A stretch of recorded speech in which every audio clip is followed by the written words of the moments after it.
Vampire King catches wife pouring boiling water on his maid. What he did next shocked everyone. The kingdom of Noctris lay under a night sky that never fully revealed the stars. Moonlight fell in pale threads, brushing the blackened towers and silver rivers, yet never warming the cold stones. Here, centuries-old castles rose like jagged teeth, and in the largest of them all, the Crimson Throne, ruled Vampire King Valeric Draven, a ruler of ancient power and quiet terror. Valeric was neither cruel nor gentle. He was the balance of storm and shadow, a king forged in blood and frost. He ruled Noctris not with anger, but with the unyielding certainty of centuries. All who lived under his rule whispered his name with awe and fear, yet few ever truly understood him. For behind the cold mask of the king, there was a man bound by curses, a heart imprisoned by his own immortality. At Belric's side was Lysara, his queen. She had been a human noble, a woman chosen to unite mortal and vampire lands in peace. On the night of their wedding, she had been turned into the same immortal blood as Valeric. Centuries had passed since that night, yet their marriage had never grown warm. Belric treated Lysara with distant respect, and she had learned to cloak her longing beneath grace and duty. Neither love nor resentment fully governed their union. It existed as a careful arrangement of power, appearances, and cold ritual. In the castle, a young human maid moved like shadow and wind. Her name was Elira B. She had been spared from one of the human villages conquered decades ago, and somehow she survived in the heart of a vampire court. Elira had a quiet presence, one that unsettled even the most seasoned servants. Bent toward her in bloom. Candles dimmed when she passed, and shadows seemed to lean closer, listening to her. She spoke little, yet when she did, her words carried weight, like water smoothing stone. Despair. Lysara noticed Elira in ways she could not admit. Perhaps it was the quiet confidence, perhaps the light that shimmered faintly in Elira's eyes, a subtle defiance of the world around her.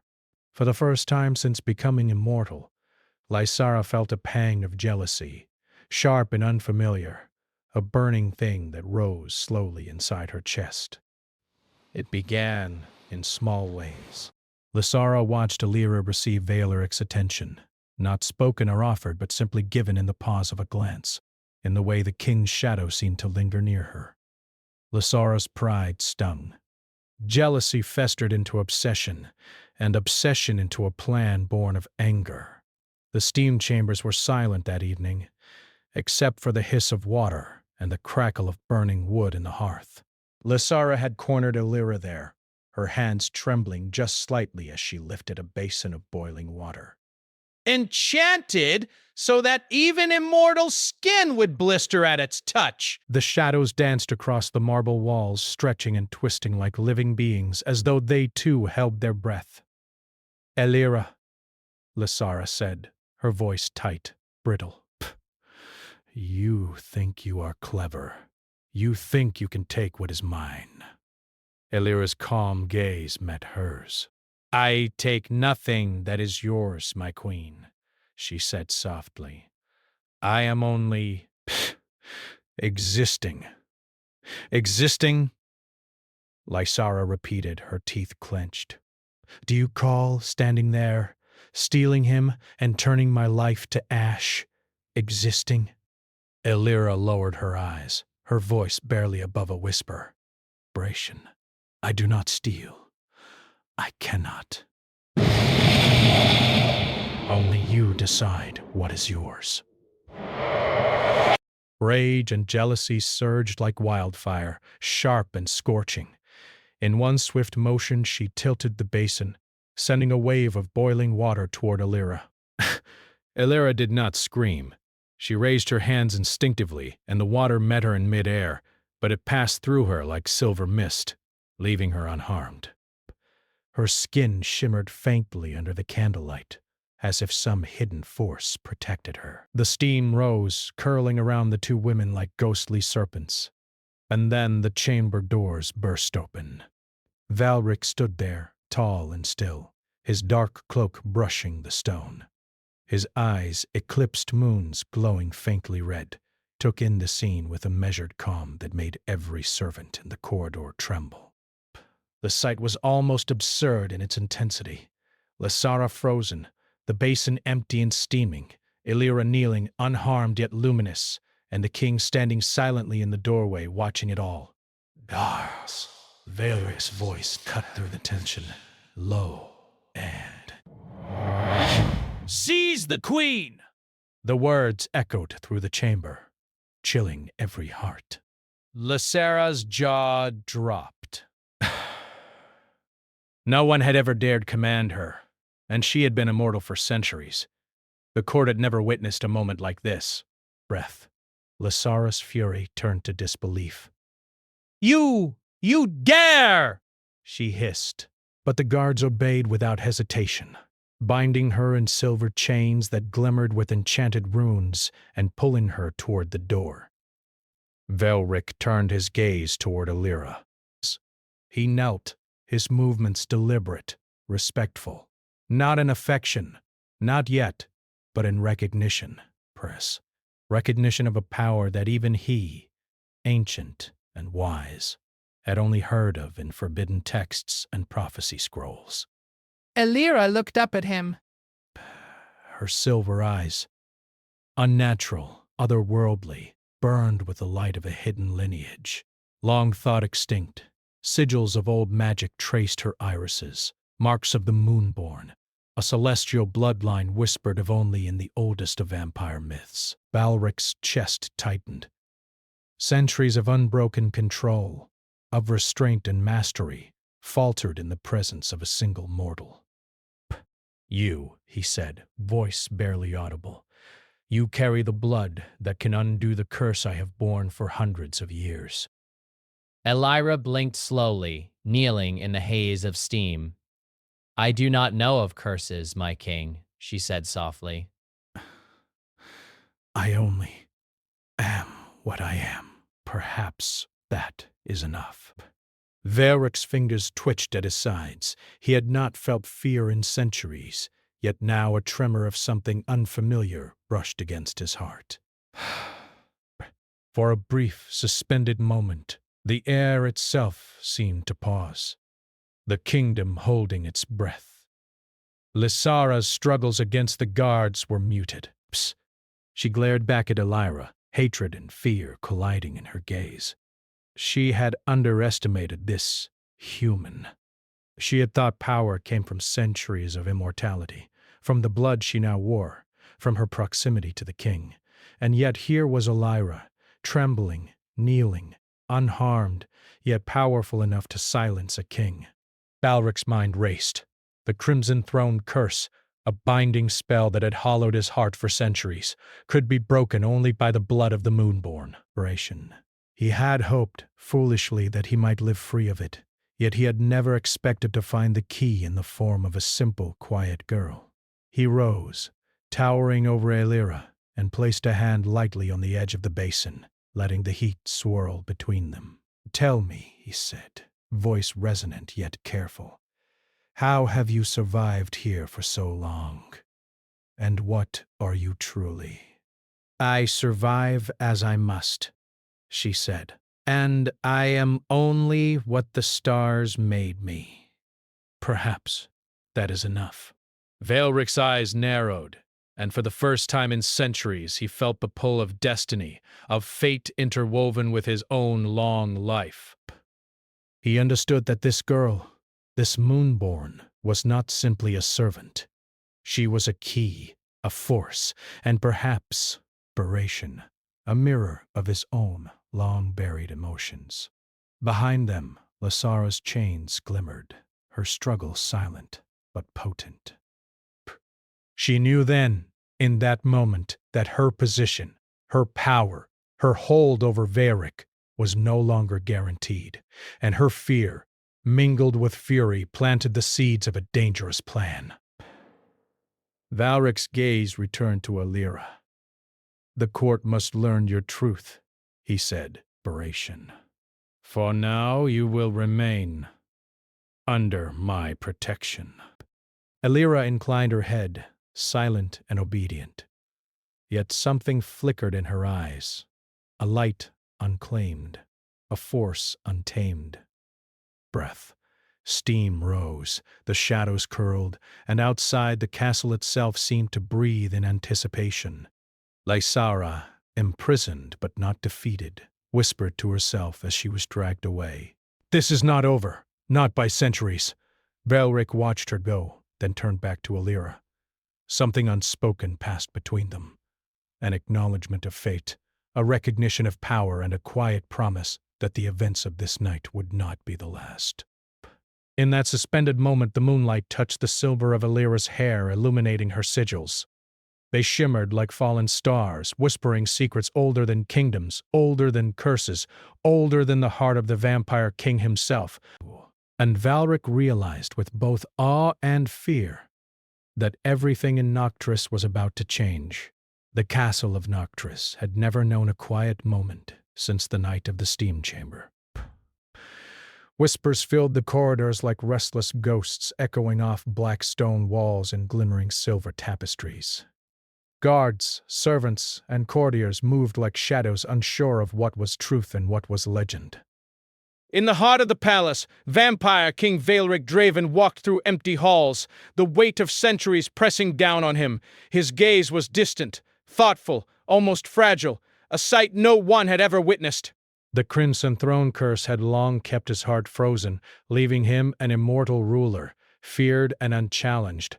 But now, with Elira kneeling in the steam chamber, the pulse of fate had touched him.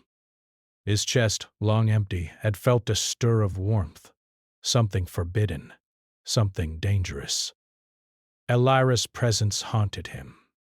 It was not her beauty that drew his attention, though she was quietly lovely, but the power she carried, hidden beneath her calm demeanor. She was moonborn, a child of prophecy, descended from celestial bloodlines thought extinct even in vampire lore. Only a moonborn could heal or destroy a curse of such magnitude. Only a moonborn could awaken what Valric's centuries of solitude had buried deep within him. He found her later in the palace garden, standing beneath the blackened trees that bloomed with ghostly white flowers. Moonlight kissed the petals and brushed her hair, making it shine like silver threads spun from the stars. Elira's hands were folded in front of her. She looked like she had been waiting, though she could not possibly have known he would come. "You are different from any I have known," Valric said quietly, his voice soft and measured, yet carrying the weight of centuries. "Your blood! It is rare. Breath. Powerful. Dangerous."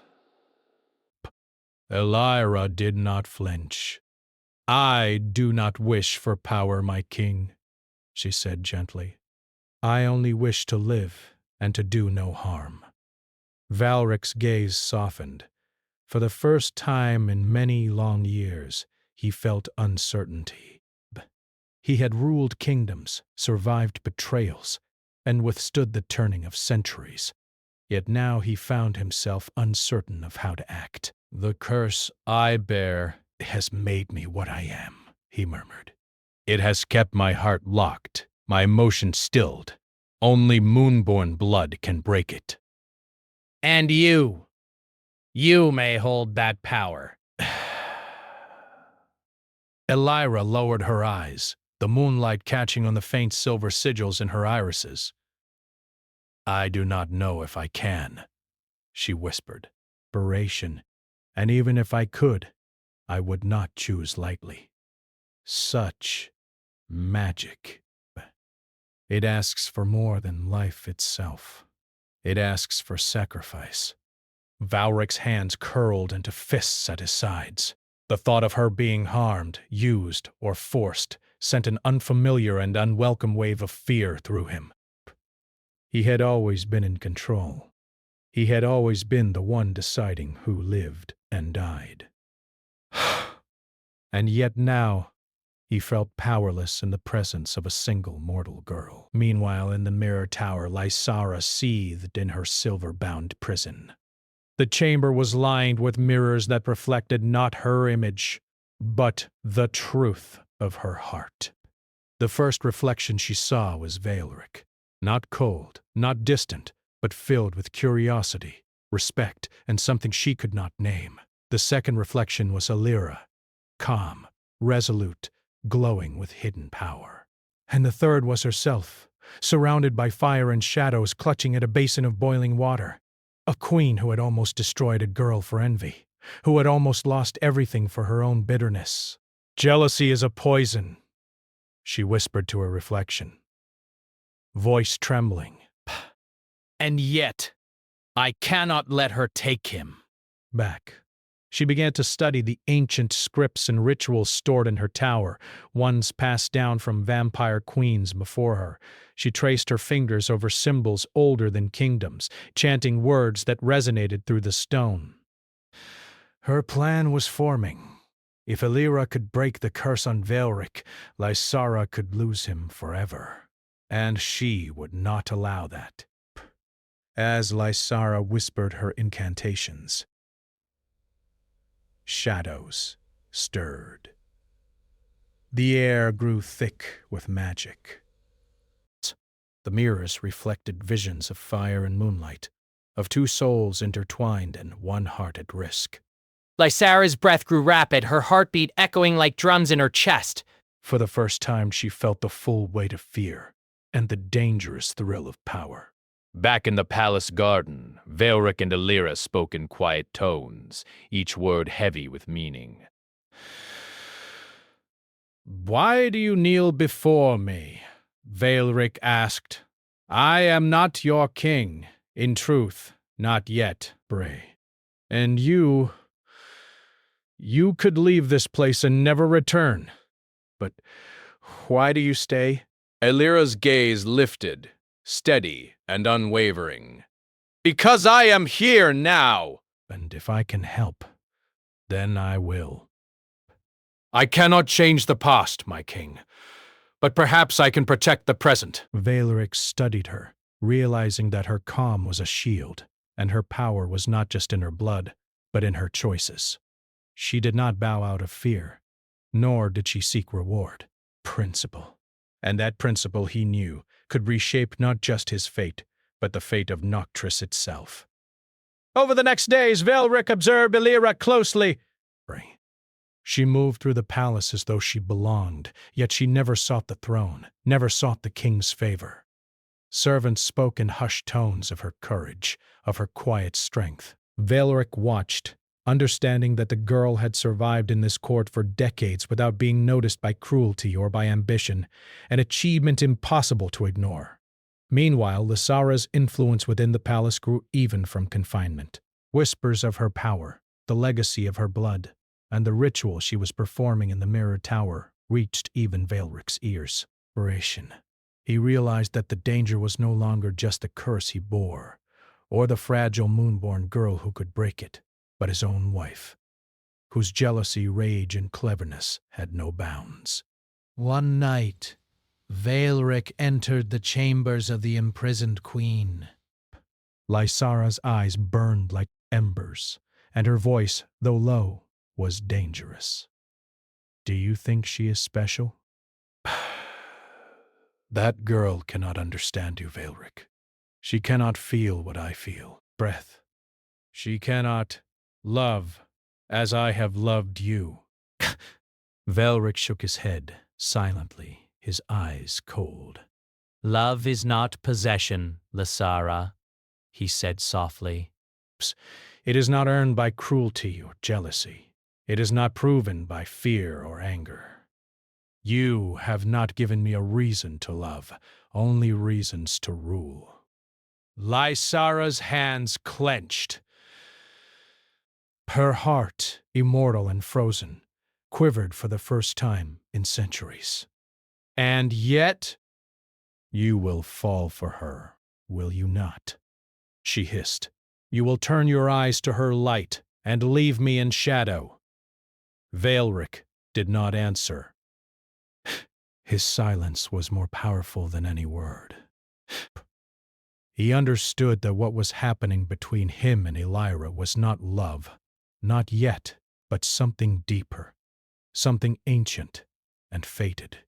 He felt a stir in his chest, a pulse of warmth that both terrified and thrilled him. In the palace garden, Elira walked alone beneath the blackened trees. The moon-born sigils in her eyes glimmered faintly in the night.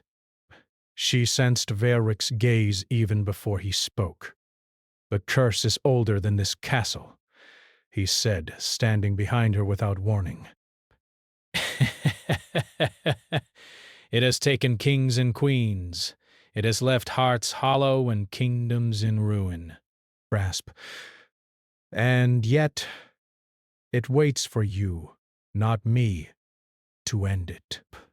Elira turned to him, calm yet alert. "If I can help, it will not be without cost," she said.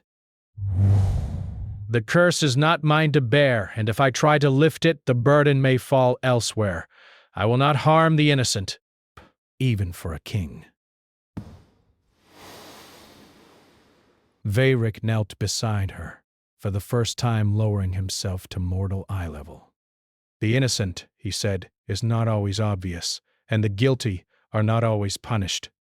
But your choice, your will, is the only thing that can restore balance." They sat in silence for a long while, listening to the wind in the trees, the distant howl of creatures that had lived in Nocturus since time immemorial. The night seemed suspended, as if the world itself waited for the next move, the next breath. And yet, even in this fragile calm, danger loomed. From the mirror tower, Lysara's rituals began to take form. Flames flickered across her walls, shadows danced like living creatures, and whispers of an ancient queen's curse echoed through the stones. Breath.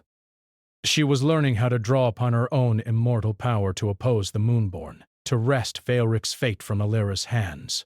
That night, Velric returned to the Crimson Throne Hall, pondering the events of the day. He realized that the balance of the kingdom, the fate of his heart, and the survival of the Moonborn girl were all tied together in ways he could not yet understand. Every decision, every hesitation, every glance could shift destiny. Elira remained in her chamber, the sigils in her eyes faintly glowing. She did not know fully what power she carried, but she understood the responsibility that came with it. The king's trust, the queen's rage, and the destiny of Nocturus now rested, at least in part, on her shoulders. And above them all the moonlight spilled over the towers pale and unwavering, as though marking the beginning of a story that would shake kingdoms, awaken hearts, and test every soul in its path. The night in Nocturus had grown darker than usual. Storm clouds swirled over the mountains, and a wind carried whispers of old magic, of curses older than the first castle walls. From her silver-bound cell in the mirror tower, Lysara had completed the first steps of her ritual.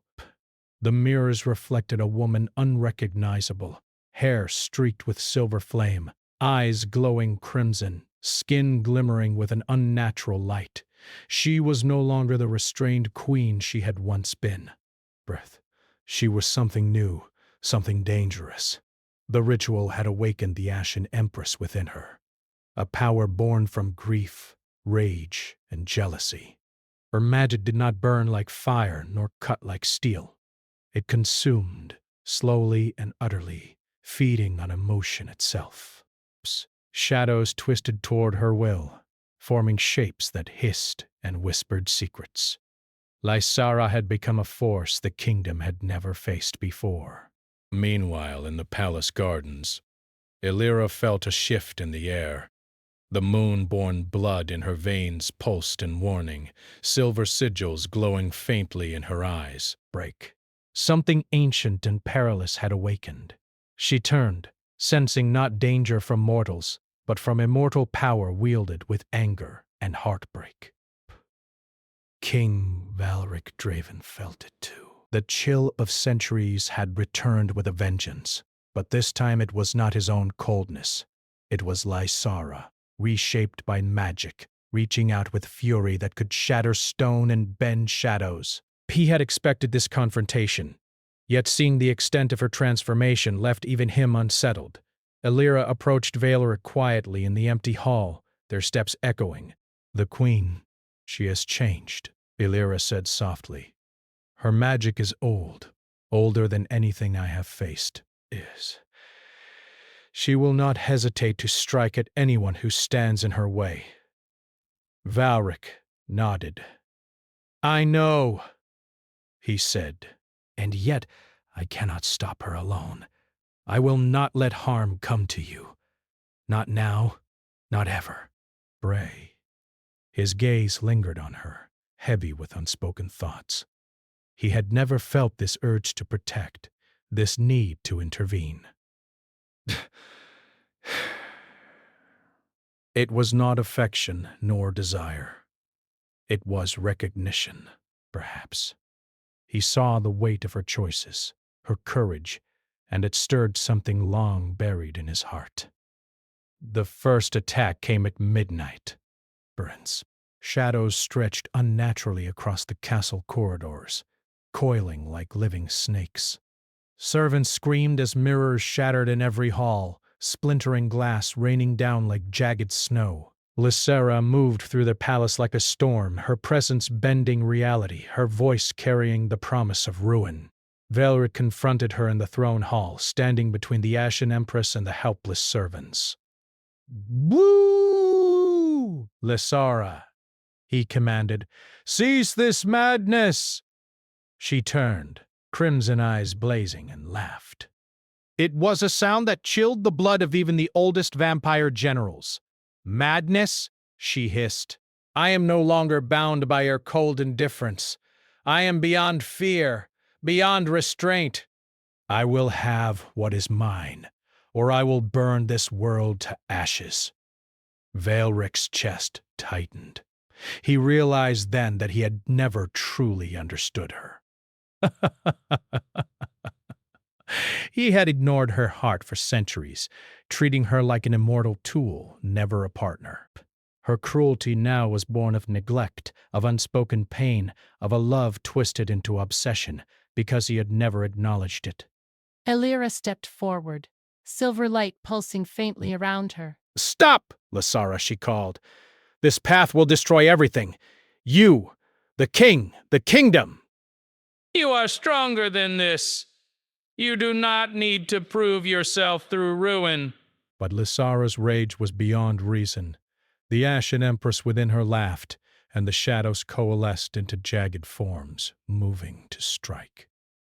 Elira raised her hands instinctively, silver sigils flaring, protecting herself and the others. Valeric stepped closer to the two women, heart pounding in a way it had never done in centuries. "Lysera, look at me," he demanded. "I failed you. Yes. I treated you with distance, with coldness, but this is not love. This is pain. Let it go." "Let me help you." For a brief moment, the Ashen Empress faltered. Her eyes wavered. The flames of her magic dimmed slightly. Valeric saw the woman beneath the shadows, the queen he had ignored, the wife he had never loved. And yet, her pride, her fury, would not allow her to surrender completely. But Elira stepped closer to Valeric, her voice calm yet firm. "If she cannot stop, then someone must carry the burden," she said softly. "I will not allow her to destroy herself or this kingdom. I will act, even if it costs me." "No, Elira, you cannot," he shouted. "This is not your battle."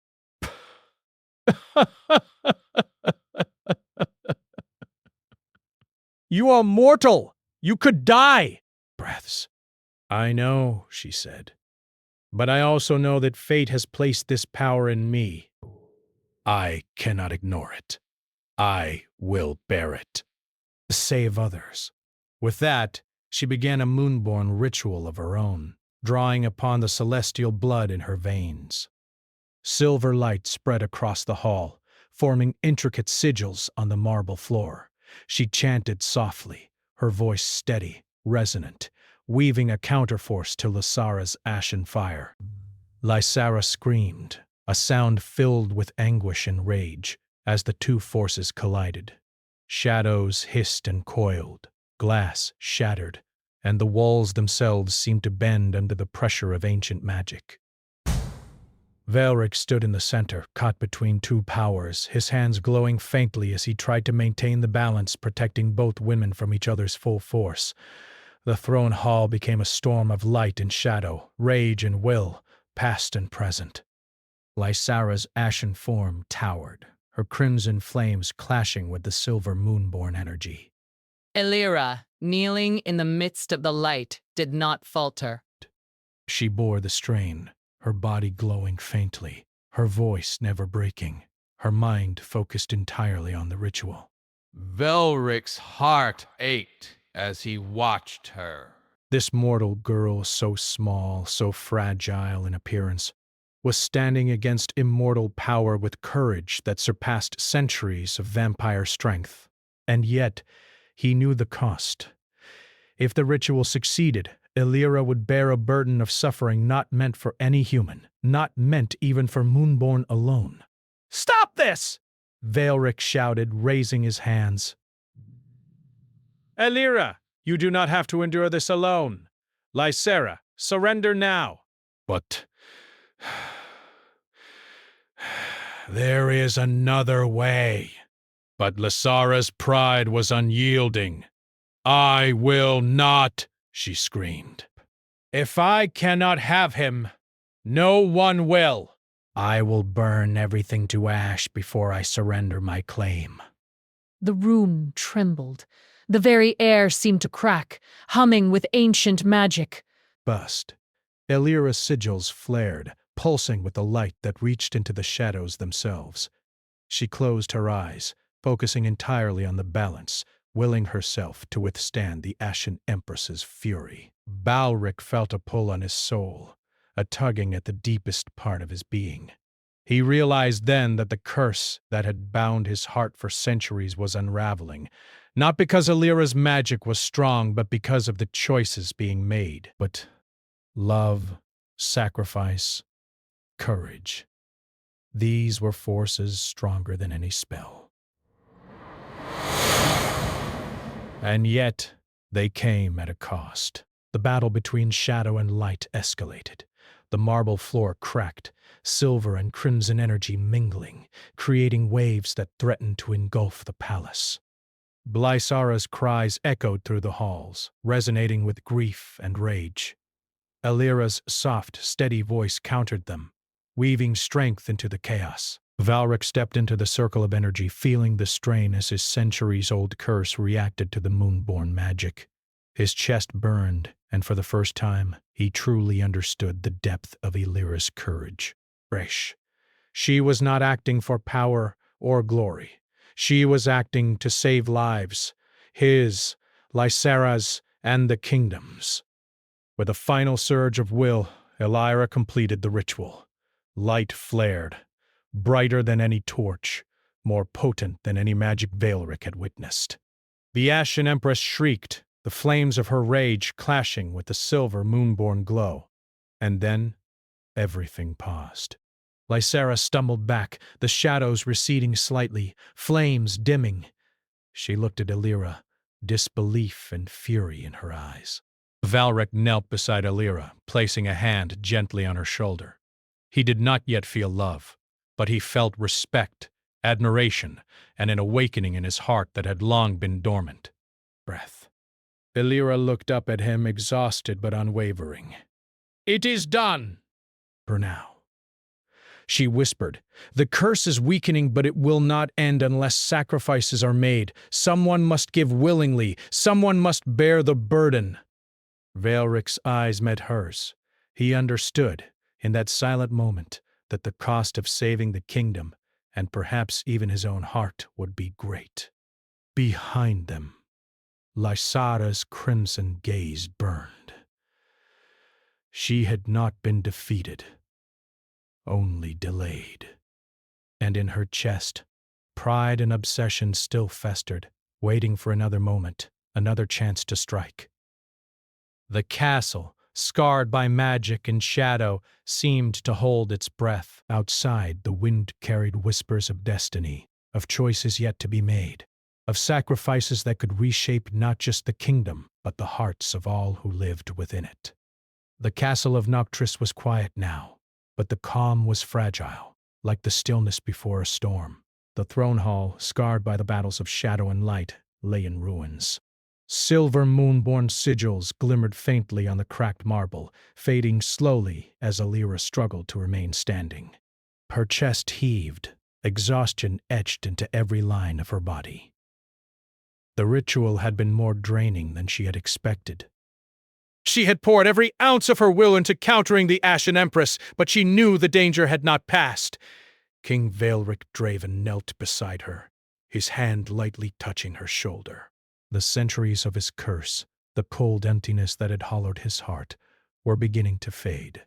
For the first time in centuries, he felt warmth, a pulse of life, of emotion that he had long thought impossible.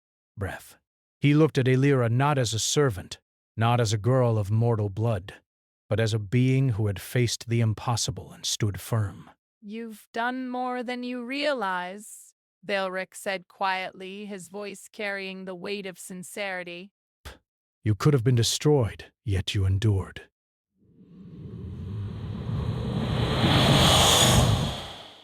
You saved not just me, but everyone here. Even her. Elira. I have not saved her yet, she whispered. The Queen, Isara.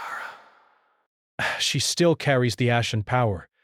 She will not stop until she has either destroyed us or reclaimed what she believes is hers. Vaelric nodded, understanding the truth in her words. Lysara's rage had not been fully quelled. It had only been delayed. Dusk and shadows gathering her strength, sharpening her will. Vaelric knew that confronting her again would require more than power. It would require understanding, choice, and sacrifice. Meanwhile, Lysara had returned to the Mirror Tower, the silver chains of her confinement now replaced by the unbound power of her ashen form. She stood in the center of her ritual chamber, flames of crimson and shadows coiling around her. Her reflection in the mirrors was no longer a queen. It was an immortal force of grief and fury, the Ashen Empress fully awake. She raised her hands and spoke to the empty room, her voice echoing like rolling thunder. Vaelric! She called. You will not escape this time. You will choose, or I will burn this kingdom and everyone in it. If I cannot have what is mine, then none shall. Her words carried the weight of centuries, and the castle seemed to tremble in response. Outside the tower, winds howled through the halls, and shadows bent unnaturally, twisting in the form of monsters that only she could control. Vaelric entered the Mirror Tower, standing at the threshold of the ritual chamber. Bah! He did not raise his weapons, nor did he summon his own magic. He only looked at Lysara, his eyes steady and deep with emotion. Lysara, he said, voice calm yet firm. You are not alone, breaths. I see now what I have failed to see for centuries. I did not love you, not because you were undeserving, but because I never allowed myself to feel. I treated you with distance, with coldness, and I understand now that it wounded you. But this fury will not reclaim what we lost. Only choice can. Bray. The Ashen Empress flared in anger, the shadows around her twisting violently. Choice? She hissed. But you speak of choice when I have been ignored, neglected, and dismissed for centuries. My life, my love, my power. I offer it, and you throw it away for a mortal child? Vaelric took a step closer, unafraid. Alira's strength is not what I seek, he said gently. It is yours, Lysara. It is you I wish to understand. It is not power or conquest, but truth. And if you allow it, redemption. Lysara froze, the word striking her like a blade. Redemption. A word she had never considered for herself. Immortality had made her pride unyielding, her heart bitter. And yet, Velric's calm, his understanding, stirred something buried beneath centuries of grief. She looked at him, searching, uncertain, bay. In that moment, Elira stepped forward. Lysara, she said softly, her voice steady despite exhaustion. This does not have to end in destruction. You have the power to change the outcome, to release the rage that binds you. I have already borne what I can, but the rest is yours to decide. The Ashen Empress trembled, the fire around her flickering. Lysara's eyes met Elira's, and for the first time she saw not an enemy, but a reflection of what she might become if her fury continued unchecked. She saw the cost of her rage, the destruction of the kingdom, the suffering of the innocent, the ruin of her own soul. Velric extended his hand toward her, slowly and deliberately. Lysara, he said, but I will not force you. I cannot. But I ask, will you step forward with me? Will you release the Ashen Empress and choose the life we could have? For a long, silent moment, Lysara wavered. Shadows coiled around her like serpents, and crimson flames flared, resisting the call of reason. She looked at Velric, at Elira, at the ruined halls of the castle, and for the first time she saw herself truly. She saw her mistakes, her pride, her jealousy, and the pain that had grown unchecked in her heart. Then, with a trembling hand, she reached toward Velric. The crimson flames dimmed, and the shadows receded, curling back into the corners of the chamber. The Ashen Empress faded, leaving Lysara standing once more, mortal in body, but reborn in spirit. Velric took her hand, holding it gently. It is not too late, he said. We can rebuild, together, if you choose. She felt the weight of her sacrifice, the strain of the moon-born blood she had wielded. She had given everything she could, and now the future rested in the choices of the king and the queen.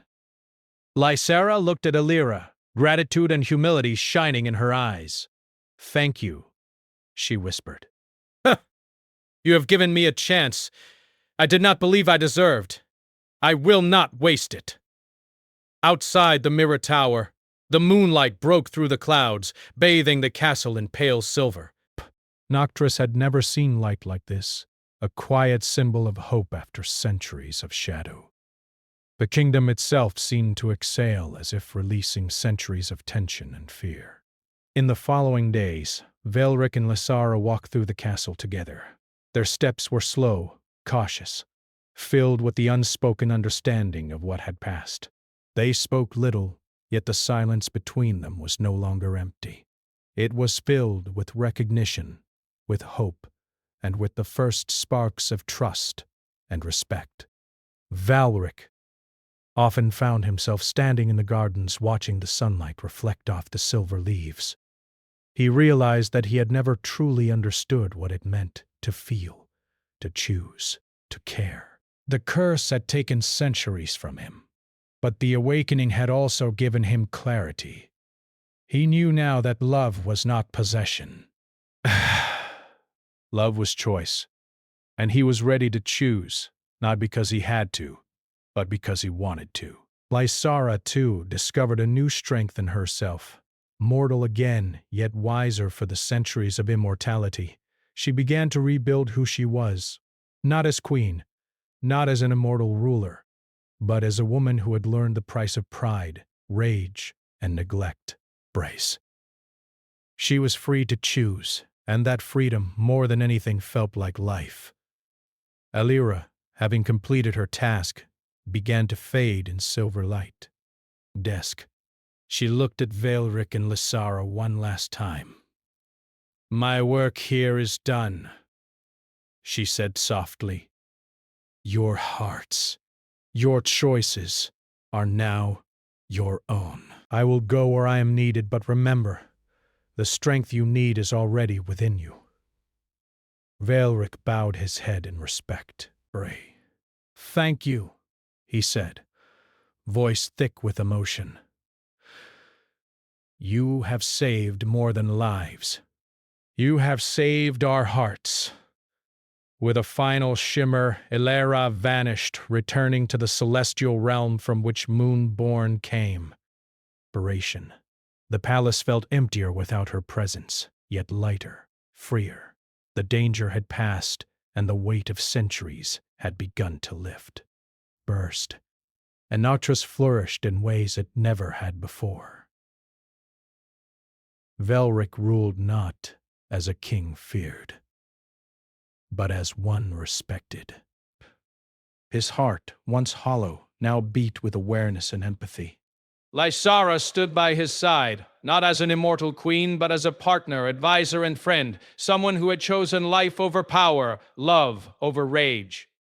And sometimes on nights when the blood moon rose over the mountains, Velric would look at Lysara and ask, softly, if I offered you immortality once more, would you choose it? Lysara would smile, a quiet, knowing smile. Brr. I have chosen life once, she said. I will choose it again, this time with you, not beside you, but with you. Brace. And beneath the blood moon the castle of Noctris glimmered in silver light, a kingdom redeemed, a love awakened, and a future forged not by fear but by choice, courage, and understanding. The past had been dark, the present uncertain, but the future belonged to those who dared to face themselves, to let go of pride, to accept redemption, and to choose love not as possession, but as a gift, freely given. Noctris had survived, and its rulers had been transformed, not by curses, nor by power, nor by magic alone, but by the quiet, powerful force of choice, forgiveness, and the courage to change.